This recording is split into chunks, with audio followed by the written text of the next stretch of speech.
Hello everyone, my self Swapnil sir. और इस video में डिस्कस करने वाले हैं क्लास 10 का मैथमेटिक्स। हम लोग डिस्कस कर रहे थे चैप्टर नंबर 4 जो कि है क्वाड्रेटिक इक्वेशन।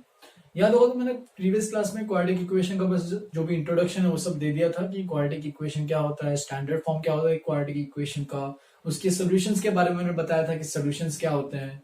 ठीक है, तो वो सब मैंने बेसिक आइडिया क्लियर कर दिया था, कवर अप कर लिया था वो जो भी था। ठीक है, आज अपन डिस्कस करने वाले हैं जो क्वाड्रेटिक इक्वेशन के जो सोल्यूशन होते हैं उनको एक्चुअली कौन क्या मतलब मेथड क्या है उसको निकालने का एक्चुअल में। अभी तक जो भी हम लोग सोल्यूशन देख रहे थे वहां पे क्वेश्चंस में क्या थे कि सोल्यूशन प्रोवाइड किया रहता था और वो बोलता था कि ये वेरीफाई करो, चेक करो कि ये सोल्यूशन है या नहीं है। तो ऐसे टाइप के थोड़े बहुत क्वेश्चन हमने प्रैक्टिस किए थे, लेकिन अभी तक ऐसा कोई क्वेश्चन प्रैक्टिस नहीं किया था जिसमें क्वाड्रेटिक इक्वेशन दिया है पूरा अच्छे से, जैसे कि ऐसा कुछ दिया है और वो बोल रहा है कि इसके रूट्स या फिर इसके सोल्यूशंस तुम निकालो। तो ऐसे मेथड को अगर इस इक्वेशन में से अगर तुम्हें रूट से सॉल्यूशन निकालने हैं तो उसको कहते हैं method of finding the roots of the quadratic equation. Basically तीन मेथड्स है।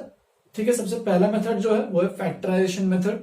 ठीक है, फैक्टराइजेशन मेथड बहुत सिंपल मेथड है। तुम लोग को ऑलरेडी ये आता है क्योंकि हमने प्रीवियस क्लासेस में एक स्प्लिटिंग द मिडिल टर्म वाला कुछ एक फैक्टराइजेशन में मेथड हमने देखा था, याद होगा तो। ठीक है, तो प्रीवियस क्लास में जो भी वो पढ़ा है सेम यहाँ पे वही चीज अप्लाई करनी है। स्प्लिटिंग द मिडिल टर्म की कहानी है। ठीक है, तो स्प्लिटिंग द मिडिल टर्म करके तुम्हें इसको फैक्टराइज करना है, क्वाड्रेटिक इक्वेशन को दो फैक्टर्स बनाने हैं और फिर दोनों को इक्वल टू जीरो करना है। मैंने यहाँ पे स्टेप बाय स्टेप फॉर्म में लिखा है फैक्टराइजेशन मेथड क्या होता है। ठीक है, तो बताऊंगा एक एक करके। सेकेंड मेथड है कंप्लीटिंग द स्क्वायर मेथड।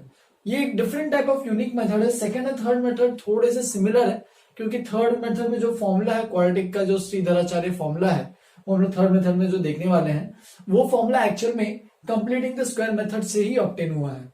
तो ये और ये दोनों one and the same thing है, बस घुमा फिरा के है। ये तुम एग्जाम्पल में डायरेक्टली यूज कर सकते हो, मतलब एग्जाम्पल में तुम्हें कंप्लीट करना पड़ेगा स्क्वायर और इसमें उसी का एग्जैक्टली इसका जो एप्लीकेशन डायरेक्टली फॉर्मूला जो रहेगा वो डायरेक्टली तुम फॉर्मूला लगा सकते हो।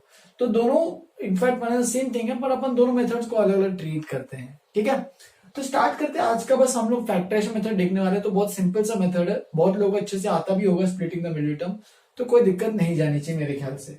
तो यहाँ पे स्टेप्स लिखे हैं, मैंने यहाँ पे एग्जांपल लिखा है, तो एग्जांपल करते करते मैं स्टेप्स को एक्सप्लेन करूंगा। ठीक है, तो यहाँ पे देखो, find the roots of the following quadratic equations by factorisation method. तो दो पार्ट्स है। सबसे पहला पार्ट में देखो यहाँ पे x square minus 5x plus 6 is equal to 0। तो सबसे पहले क्या देखना है, write the given equation in standard form. Standard form मतलब सबसे पहले एक्स स्क्वायर फिर एक्स और फिर कांस्टेंट। तो सबसे पहले एक्स स्क्वायर एक्स और कांस्टेंट, तो इस तरीके से तुम्हें लिखना है। ठीक है, अगर अदला बदली है यहाँ पे, सपोज एक्स पहले एक्स स्क्वायर बाद में, तो उसको अच्छे से रीअरेंज करना।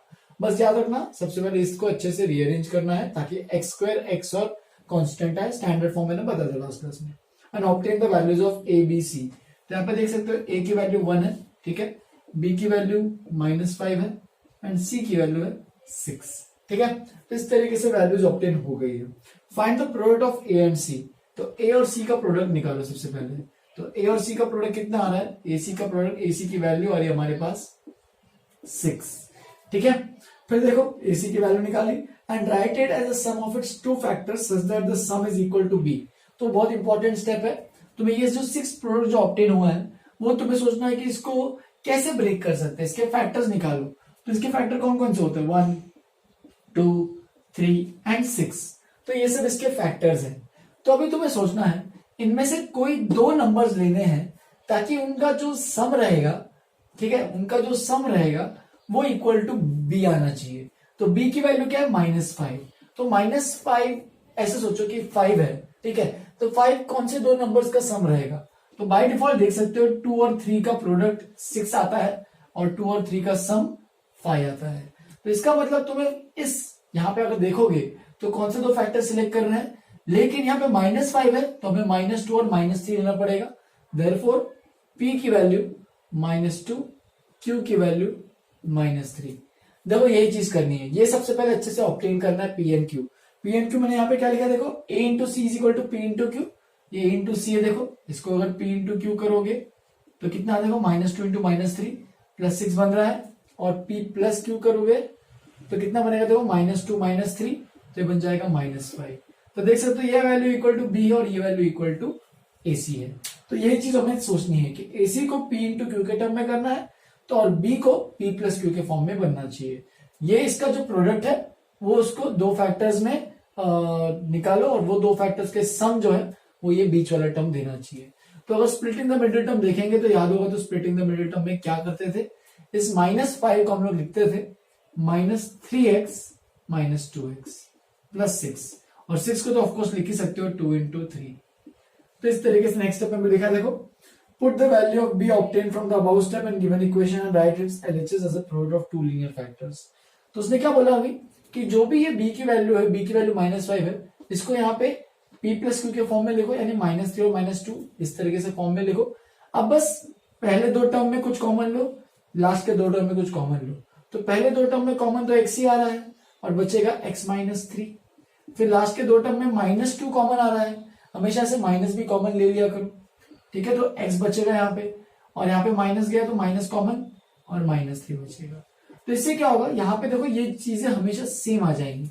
अगर सही से मिडिल टर्म स्प्लिट हो रहा है, सही से फैक्टर्स बन रहे हैं, तो यहाँ पे दोनों टर्म सेम आ जाएंगे और उसको अगर कॉमन लोगे तो बचेगा x - 3 × x - 2 = 0। तो देख सकते हो, write its LHS as a product of two linear factors. तो क्वाड्रेटिक में जो LHS है, जो क्वाड्रेटिक है, वो दो लीनियर फैक्टर्स, ये भी एक लीनियर है और ये भी एक लीनियर है, और ये दोनों इसके फैक्टर्स हैं। तो दो लीनियर फैक्टर्स का प्रोडक्ट में बन जाएगा। अब बस तुम्हें क्या करना है, इंप्लाइज दोनों को एक बार इक्वल टू 0 करो, काम खत्म।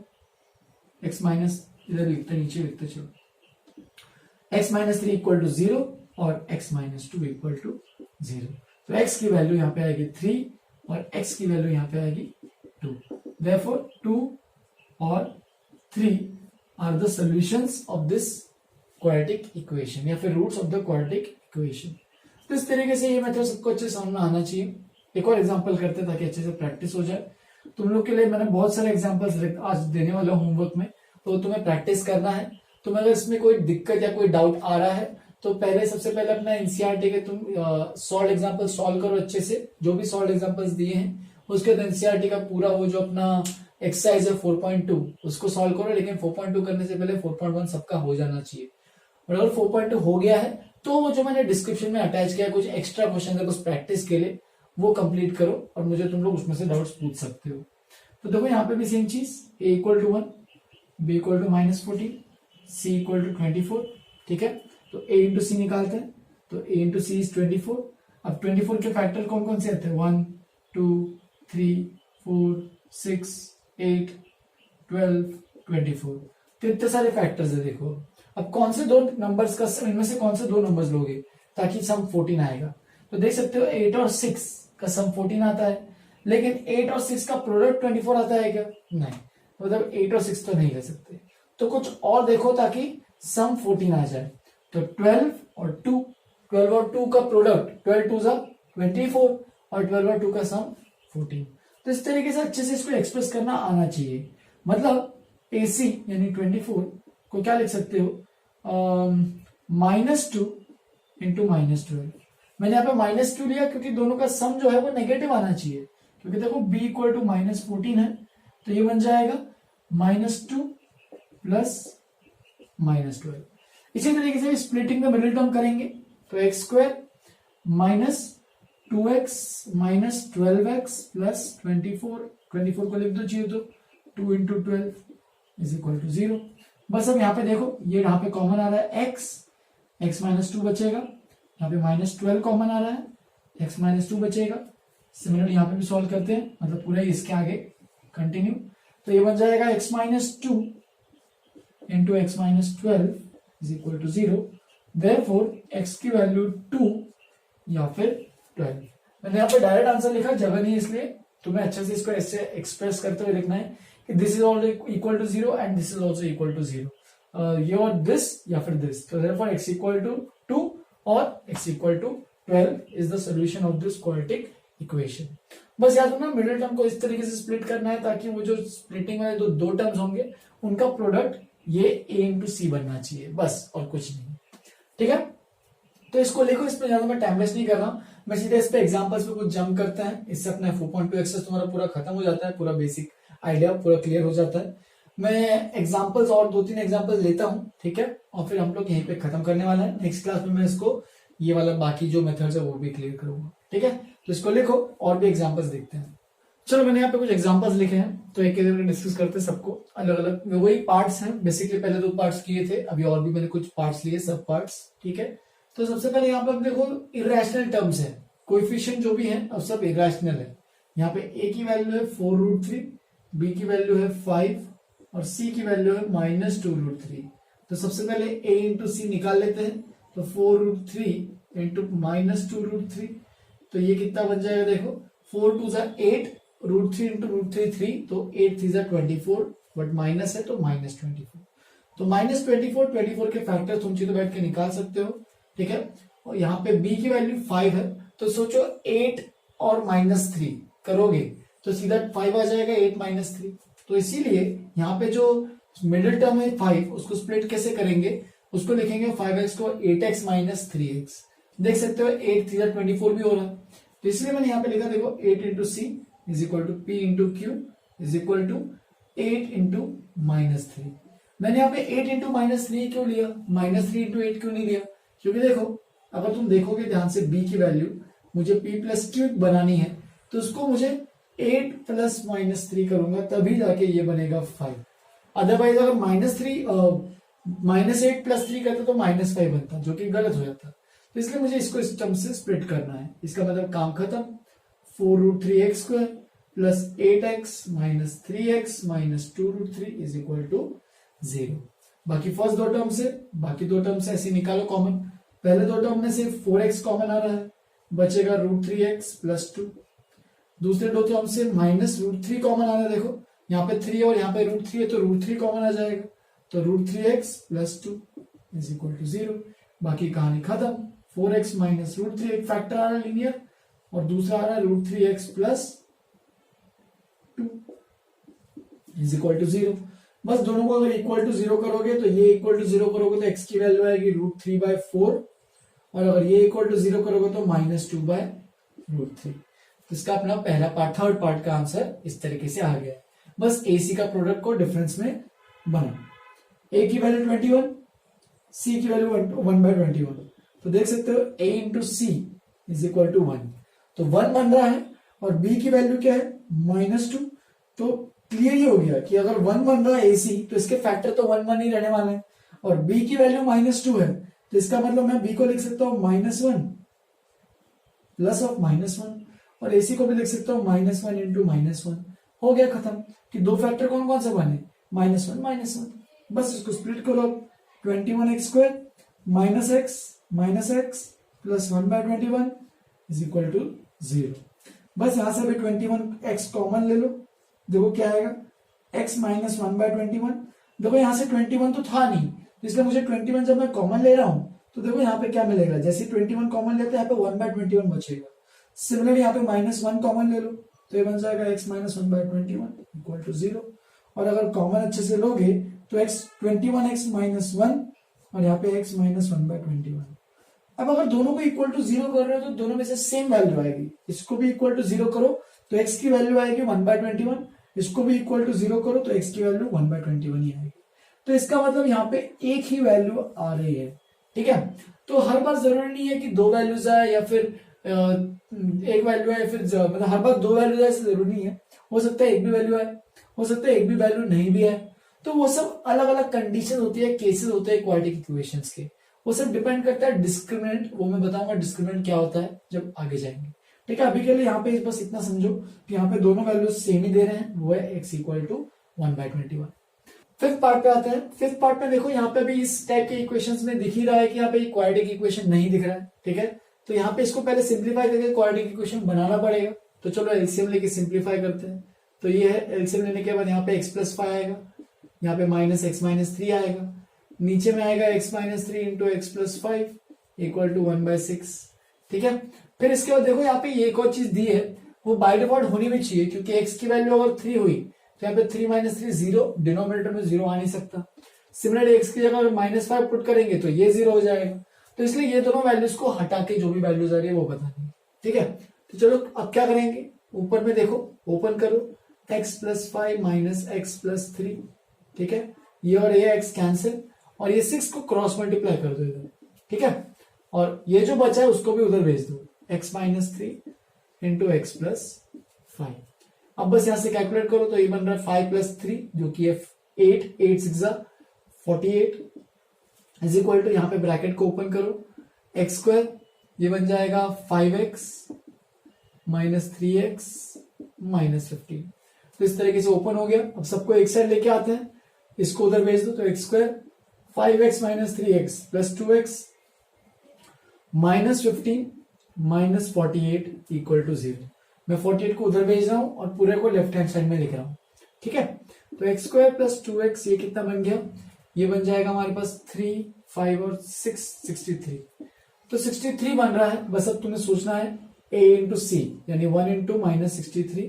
तो माइनस 63 के फैक्टर सोचो, तो माइनस 63 के कौन कौन से फैक्टर्स है, 1 माइनस 3, ठीक है। फिर और क्या आएगा, 7 आ रहा है डायरेक्टली, ठीक है। फिर उसके बाद और क्या, 7 है और 9 आ रहा है, ठीक है। फिर उसके बाद 321 आ रहा है देखो, और फिर 63 आ रहा है। तो जो भी है ये सब इसके फैक्टर्स आ रहे हैं। अब इसमें फैक्टर्स में तुम्हें देखना है कि कौन से दो नंबर्स को अगर चूज करने पे वैल्यू 2 आ रही है, मतलब उनका सम 2 आ रहा है।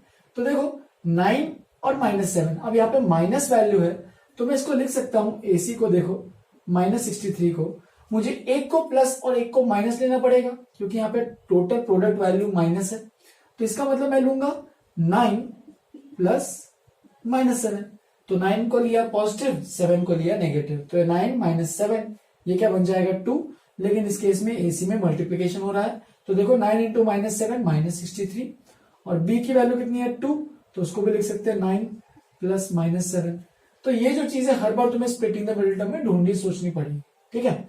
बस अब काम खत्म है, फैक्टराइज करो, एक्स स्क्वायर 2x को लिख दो 9x minus 7x minus 63 equal to 0। पहले दो टर्म में कॉमन x आ रहा है बस, बाकी दो टर्म में कॉमन माइनस 7 आ रहा है, x बचा और यहाँ पे प्लस कॉमन 9 बचा इज इक्वल टू 0। तो देख सकते हो x प्लस 9 दोनों में सेम है, x plus 9 into x minus 7 equal to 0। Further solve करोगे तो इसको इक्वल टू 0 करोगे तो x की वैल्यू माइनस 9 आएगी, एंड x माइनस 7 को इक्वल टू 0 करोगे तो x की वैल्यू 7 आएगी। इस तरीके से माइनस 9 और 7 इसके दो सॉल्यूशंस है इस क्वाड्रेटिक इक्वेशन के। तो कई बार अगर क्वाड्रेटिक इक्वेशन नहीं दिख रही है तो उसे सॉल्व करना भी अच्छे से आना चाहिए, ठीक है। पहले सिंप्लीफाई करो जब तक पूरा स्टैंडर्ड फॉर्म में क्वाड्रेटिक ना बन जाए, और उसके बाद बाकी तो स्प्लिटिंग द मिडिल टर्म वही सेम चीज तुम्हें दोहरानी है। नेक्स्ट एक 6 पार्ट एक ट्रिकी क्वेश्चन है, 6th और 7th पार्ट जानबूझ के मैंने दिया है, अच्छे क्वेश्चन है 6th और 7th पार्ट। देखो थोड़ा सा डिफिकल्ट लेवल पे जाता है ये 6th और 7th पार्ट। तो इसमें देखो यहाँ पे क्या है, एक्स स्क्वायर है तो ये a तो 1 है, c तो ये है, तो ए सी की वैल्यू अगर इसको मल्टीप्लाई करेंगे तो ये बन जाएगा minus a square plus A minus 6। अब minus a square plus A minus 6 जो है वो अगर देखोगे ध्यान से, ये a में क्वाड्रेटिक है। हमें अभी क्या करना है, ये पूरा x की वैल्यू निकालनी है। आंसर ऑफ कोर्स a के टर्म्स में ही आएगा, लेकिन ये x की वैल्यू निकालनी है। तो यहाँ पे मुझे ये जो नंबर है, ये जो वैल्यू आ रही है, इसको मुझे दो फैक्टर्स में डिस्ट्रीब्यूट करना पड़ेगा। तो वो दो फैक्टर में डिस्ट्रीब्यूट करने के लिए मुझे इस वाले क्वाड्रेटिक को, यानी ए स्क्वायर प्लस ए माइनस 6, ये जो क्वाड्रेटिक है उसको भी स्प्लिट करना पड़ेगा। तो उसके प्रोडक्ट के बारे में देखो अभी, मतलब मैं क्वाड्रेटिक के अंदर एक और क्वाड्रेटिक है, देखो यहाँ पे 1 है, यहाँ पे माइनस 6 है, तो प्रोडक्ट आ रहा है माइनस 6। तो अब सोचो यहाँ पे प्लस 1 है, 1 है कैसे आएगा, तो यहाँ पे इंटू 3 और माइनस 2, 3 और माइनस 2, तो 3 इंटू माइनस 2 तो माइनस 6, और 3 प्लस माइनस 2 कितना आएगा 1। इसका मतलब मुझे ए सी को लिखना पड़ेगा minus of a square plus 3a, ए को लिखूंगा 3a माइनस 2a माइनस 6। तो देखो ये ए सी क्या बन रहा है, तो ये बन रहा है माइनस ऑफ, यहाँ पे अगर अच्छे से फैक्टराइज करोगे तो यहां से a प्लस 3 आएगा, ये खुद से करना, मैं डायरेक्टली लिख रहा हूं, a प्लस 3 आएगा और एक a माइनस 2 आएगा। तो ये ac का प्रोडक्ट हो गया। अब ये कंफ्यूज मत हो ना, ये और a अलग अलग है, ठीक है, ये a और ये अलग है, ये क्वेश्चन में ये वाला दिया है और ये हमने जो रेगुलर वाला जो ac होता है, ठीक है। तो ये ac हो गया, देखो ये दो फैक्टर्स बन रहे हैं। अब इसका मिडिल टर्म देखो 5 है, तो तुम क्या 5 को क्या लिख सकते हो, फिर 5 को अगर तुम्हें सिंप्लीफाई करना है तो ये एक फैक्टर है और ये एक फैक्टर है, तो इसका मतलब तुम इसको ऐसे लिख सकते हो, a plus 3 plus minus of a minus 2। तो देखो यहाँ पे ये दोनों का प्रोडक्ट था, तो मैंने a प्लस 3 को वैसे ही रखा, बस a माइनस 2 को मैंने माइनस के साथ लिया। अब देखो इनका प्रोडक्ट, इसका और इसका प्रोडक्ट करेंगे तो AC बन जाएगा, और इसका और इसका सम करेंगे तो 5 बन जाएगा। देखो a प्लस 3, माइनस है और माइनस से कैंसिल, 3 प्लस 2 5, तो एग्जैक्टली बन रहा है। इसका मतलब तुम इस वाले क्वाड्रेटिक को यहां पे मैं लिख रहा हूं, तो देखो क्या बनेगा, एक्स स्क्वायर, 5 को लिख रहा हूं मैं a प्लस 3 इंटू एक्स, फिर एक और a माइनस 2 इंटू एक्स, और ये जो है अपने पास क्वाड्रेटिक उसको भी पूरा प्रोडक्ट फॉर्म में लिख देते हैं, a plus 3 into a minus 2 is equal to 0। तो देख सकते हो ये मैंने यहाँ पे भी इसको भी कन्वर्ट कर दिया दो लीनियर फैक्टर्स में। अब फर्दर जब सॉल्व करेंगे तो यहां से x कॉमन आएगा और यहां से एक a माइनस 2 कॉमन आएगा, देख सकते हो, ठीक है। तो x कॉमन, तो x प्लस a प्लस 3, ठीक है, यहां से minus of a minus 2 common, फिर ये बचेगा x प्लस आएगा a plus 3 is equal to 0। तो दो लीनियर फैक्टर्स बन रहे हैं, x माइनस a प्लस 2 और एक आ रहा है x plus a plus 3 is equal to 0। तो देख सकते हो यहाँ पे इसको पहले एक बार इक्वल टू 0 करोगे तो x की वैल्यू आएगी हमारे पास a माइनस 2, और अगर इसको 0 करोगे तो हमारे पास वैल्यू आएगी माइनस ऑफ a प्लस 3। तो ये जो है अपना इसके दो सोल्यूशन है। तो इस क्वेश्चन में इंपॉर्टेंट ये क्यों है, क्योंकि यहाँ पे क्वाड्रेटिक के अंदर एक और एक क्वाड्रेटिक आ रहा है जिसको हमें उसको भी फैक्टराइज करना है, और फिर इसको फैक्टराइज करने के बाद मेन वाले जो क्वाड्रेटिक है उसको भी फैक्टराइज करना है। तो ये बस इंपॉर्टेंट इसमें ट्रिकी क्वेश्चन था, थोड़ा सा अच्छा था, इसको समझो अच्छे से। नेक्स्ट पार्ट में भी देखते हैं, लास्ट पार्ट है आज का, ठीक है। AC निकाल लो, देखो क्वाड्रेटिक है, यहाँ पे A और B हमें अननोन है, पता नहीं, x के वेरिएबल में क्वाड्रेटिक है तो उसके बारे में सोचते हैं। तो 4 इंटू a की पावर 4 माइनस b की पावर 4। अब a की पावर 4 को क्या लिख सकता हूं मैं, तो a की पावर को लिख सकते हैं a स्क्वायर का स्क्वायर, और b की पावर 4 को भी लिख सकते हैं b स्क्वायर का स्क्वायर, राइट। तो ये क्या बन जाएगा देखो अभी, तो ये बन जाएगा AC 4 a square plus b square into a square minus b square. अब देखो यहाँ पे जो बीच वाला जो टर्म है, वो b वाला जो टर्म है, तो वो कितना है, माइनस 4a स्क्वायर है। तो माइनस 4a स्क्वायर है, तो देखो मुझे इसमें दो फैक्टर्स में सेपरेट करना है। यहाँ पे 4 है और यहाँ पे सम में 4 आना चाहिए।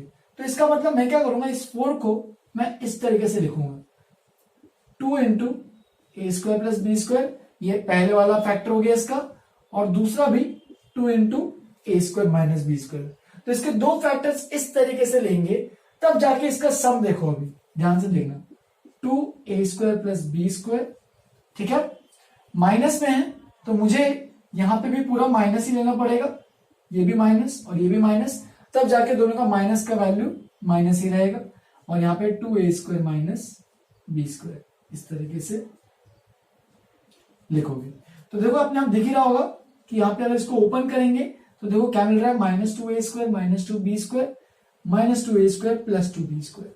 तो plus 2b square minus 2b square cancel और एग्जैक्टली माइनस 4a स्क्वायर के बराबर आ रहा है। मतलब इसके दो फैक्टर्स कौन कौन से हैं, एक ये है और एक ये है। देयरफॉर अब स्प्लिटिंग द मिडिल टर्म करते हैं, 4x square, 4 minus 4a square को क्या लिखूंगा मैं, minus of 2a square plus b square into x, फिर यहां पे एक और minus of 2a square minus B square into x, ये फैक्टर का स्प्लिट हो गया। अब बचा लास्ट वाला जो है उसको मैं इस तरीके से लिखूंगा, तो plus 4a square plus B square into a square minus B square equal to 0। अब जब फाइनली इसको स्प्लिट करेंगे तो देखो यहाँ पे पहले में से 2 कॉमन आएगा और x भी कॉमन आएगा, बचेगा क्या बचेगा, 2x minus a square plus B square, इस तरीके से पहला। फिर यहाँ पे सेकेंड दोनों टर्म में से minus 2 A square minus B square common आएगा, और बचेगा क्या, वापिस से 2x, ठीक है, 2 कॉमन नहीं आएगा, सॉरी, या फिर आ रहा है, देखो 2x, यहाँ पे 2, यहाँ पे 2, बिल्कुल, तो 2 कॉमन आएगा, और यहाँ पे बचेगा x, यहाँ पे भी x ही आना चाहिए था क्या, यहाँ पे 4 था ना, नहीं यहाँ पे तो 4 था ही नहीं, क्योंकि यहाँ पे देखो ना 4 कहाँ था, राइट, तो उसमें 4 नहीं था, बस यहाँ पे minus a square minus B square आएगा, और यहाँ पे 2x ये कॉमन आ गया, तो ये बचा क्या, minus of a square plus B square equal to 0। Finally जब देखोगे इसको पूरा फैक्टर बनाने के बाद तो ये इस तरीके से कुछ दिखेगा, देखो a square plus B square और एक आएगा 2x minus a square minus B square equal to 0। Therefore इसका अगर सोल्यूशन की बात करते हैं तो x की वैल्यू आएगी दो सॉल्यूशंस, कौन कौन से, एक तो ये आएगा x की value A square plus B square by 2 और दूसरी वैल्यू आएगी A square minus B square by 2। तो इस तरीके से थोड़ा सा इसको तुम लोग भी सॉल्व करो, अच्छे से अपने आप समझ में आ जाएगा। जब सॉल्व करोगे दो वैल्यूज आएंगे, दो सॉल्यूशंस आएंगे इस तरीके से। लास्ट के दो एग्जाम्पल थोड़े इंपॉर्टेंट है, समझना इसको अच्छे से। इसे से अपना पूरा फैक्टराइजेशन में जितने भी मैं अलग अलग टाइप के एग्जांपल्स हो सकते थे वो मैंने सारे करा दिए। तुम्हारा काम है कि पूरा भी होमवर्क कंप्लीट करो। जो भी एक्सरसाइज 4.2 है, 4.1 तो पहले कंप्लीट होपफुली की होगी सबने, जिन्होंने नहीं की है वो अभी बोलता हूँ कंप्लीट करो, ठीक है। तुम्हारे स्कूल के चैप्टर में भी आ रहा है, स्कूल के एग्जाम में भी आ रहा है, तो इसको अच्छे से रिवाइज करो। फैक्टराइजेशन मेथड में इतना इसी से खत्म होता है। अगर कोई भी डाउट बच रहा है, कोई भी दिक्कत हो रही है तो तुम लोग पूछो। एक्सरसाइज कंप्लीट करो। होमवर्क वीडियो डिस्क्रिप्शन में एक्स्ट्रा मैंने प्रैक्टिस क्वेश्चंस दिए हैं, तुम लोग उससे प्रैक्टिस भी कर सकते हो। और चलो फिर इतना खत्म करते हैं आज यहीं पे। नेक्स्ट क्लास में मैं completing the square method and quadratic फॉर्मूले के बारे में इंट्रोड्यूस करूंगा, ठीक है। चलो फिर आज के लिए इतना ही। Have a good day, enjoy.